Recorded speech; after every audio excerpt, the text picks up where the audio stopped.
Slum को लेकर के तमाम दलों को नए सिरे से सोचना होगा।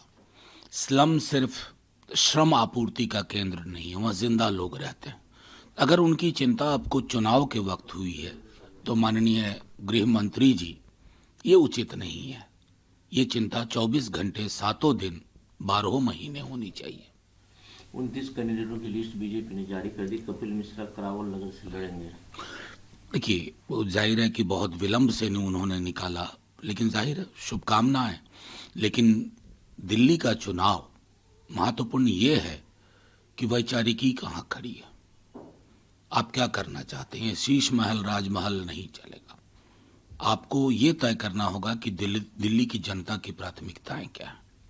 रोजगार पे क्यों नहीं बात कर रही हैं? आप तो देश के सबसे बड़ी पार्टी हैं भाई, केंद्र में आपकी सरकार है। अरविंद केजरीवाल कहते हैं कि एक सूचना उनके पास आ रही है कि बीजेपी रमेश बिधूड़ी को ऑफिशियली सीएम कैंडिडेट घोषित करेगी। देखिए, ये क्या रमेश? नहीं, बेसिकली मैं देखिए, रमेश बिधूड़ी जी का तो बायोडेटा बहुत स्ट्रांग है। सदन के अंदर उन्होंने एक हमारे मुस्लिम सांसद के लिए जिस प्रकार के अपशब्द बोले, और हाल के दिनों में एक कांग्रेस पार्टी की महिला सांसद के लिए जिस प्रकार के अपशब्द बोले, तो उस दल में तो इनकी तरक्की प्रेडिक्टेबल है। उस दल में ऐसे लोगों की बहुत तरक्की होती है, और बहुत सवाल उठेंगे तो प्रधानमंत्री जी कह देंगे सिर्फ एक ऊपर के मन से कि मैं मन से माफ नहीं कर पाऊंगा। ये दुविधा और ये संकट है। स्लम को लेकर के तमाम दलों को नए सिरे से सोचना होगा।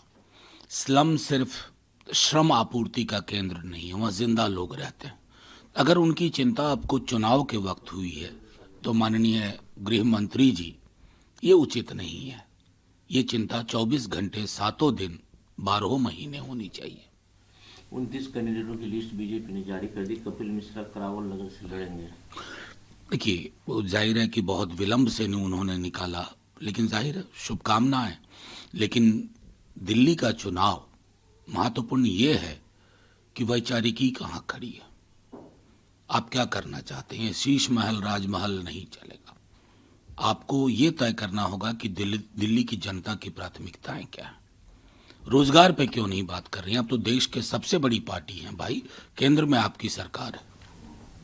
अरविंद केजरीवाल कहते हैं कि एक सूचना उनके पास आ रही है कि बीजेपी रमेश बिधूड़ी को ऑफिशियली सीएम कैंडिडेट घोषित करेगी। देखिए, ये क्या रमेश? नहीं, बेसिकली मैं देखिए, रमेश बिधूड़ी जी का तो बायोडेटा बहुत स्ट्रांग है।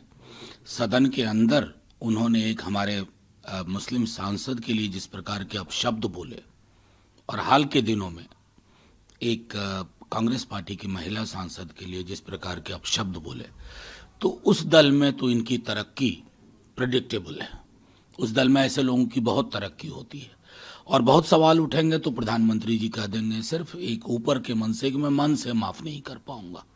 ये दुविधा और ये संकट है।